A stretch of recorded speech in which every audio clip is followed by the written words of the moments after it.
this is Natasha from Brilliant Labs, and welcome to Lesson 4 of our Community of the Future Innovation Challenge.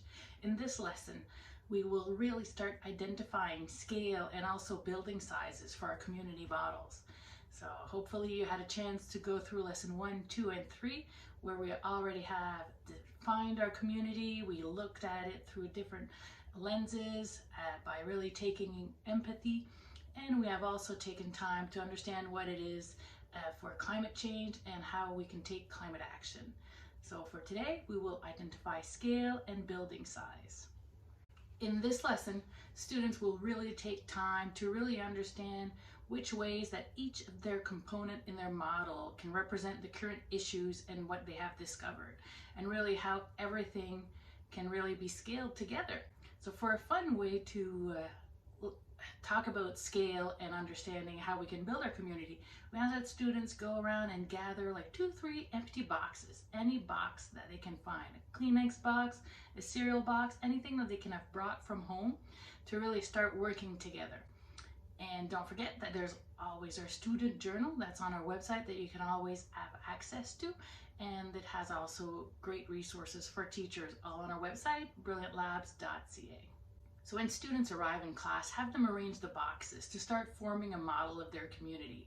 So really play around with the scale of the size of the boxes and how you can place them to really define your community or make it look like your community. What are the different ways that they can put the boxes? Can they put 2 boxes together? So really have your students collaborate together and try to make a community with their empty boxes.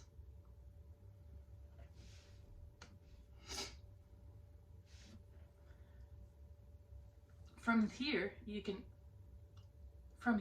discuss the sizes of the boxes, compare with your community, and see how the boxes, even though they're not the exact scale, we do understand that, how can they work together to really represent a part of your community, just a street?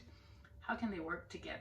Decide what each box or model represents. How will the green spaces be identified in your community? Will you have houses? How will you show the houses on your community of the future model? Hospitals, schools, parks, even an arena. What about cars and people? How can you represent them in your community? Well, we know that this isn't exact science. Try to understand that the buildings do not have to be perfect in order to showcase your project. When you think in the long term of your project, there will be changes. We're starting right now to really iterate and get ideas together to see how everything can come together. So we know you're not experts at building communities, but they are experts at building communities. For example, they're architects. And how do they, when they do submit a project or want to create a community, what kind of models do they make and what do they put in their models? So we've taken the liberty to do a little research and find some ideas to get you started on your project. For example, will you really highlight one part of your community? So maybe all your boxes or all your buildings are white, except this one community box or one part of the community that'll be full of color. So it'll really put an accent or an emphasis on that building itself. Now you don't need to paint all of your community buildings or all of the boxes or everything. You can maybe just highlight the facade of them and make them at the front. And if you look at them from one angle, that you see some color. You can showcase some parts of your building. So maybe you'll be able to open up parts of your community or open up parts of your houses to really showcase one part of your project inside of it.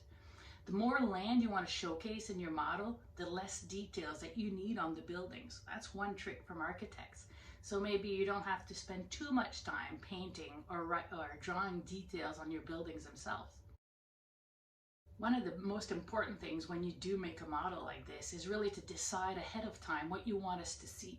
What do you really want to highlight? What's the important part of your project that you want to showcase? And that's the one part that has to be easily accessible. So if you're making a big community on the floor, for example, of 10 feet by 10 feet or 3 meters by 3 meters, make sure that the part that you really want to showcase is not necessarily right in the middle that's difficult to get to. It's on the side and easy access. Now let's talk about scale. Now we're just playing around with boxes and seeing how everything fits together and how they can compare in the ratio. When you know physically a school is bigger than a house, for example. So how many boxes do you need for the school? When we talk about architects, one of the common scales that they use in their buildings or their scaling of communities is 1 for 1,000 of the whole project. So that really just gives you an idea, but it's really how much detail do you want to show in your community? One of the big things that we have to really reflect on before we start going big and building this project, as a teacher, I've had this issue before, is where are you going to put this project? That if you work on something else in your class, it's not necessarily in your way, where your janitor or custodian will not get upset every night when he comes in the class and sees that, oh, where did they leave the project and everything has to be moved around, or it does not become a fire hazard. So where will you be putting your project? That's very important. Where's the storage? So that will give you an idea of how big you want to make it.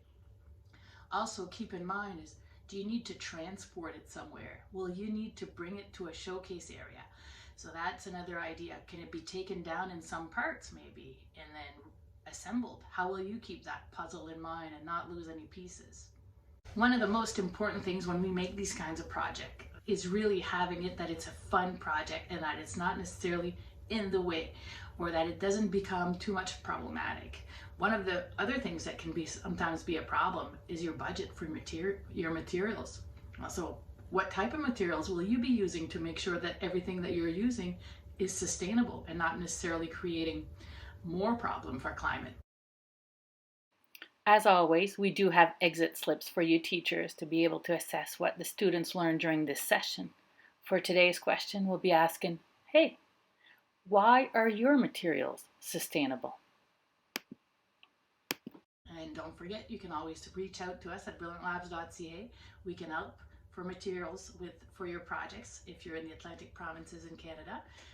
And we hope you have a great time designing your community. Keep the conversation project, and we really hope we can showcase your project at our Maker Fair. And don't hesitate to join us for Lesson 5.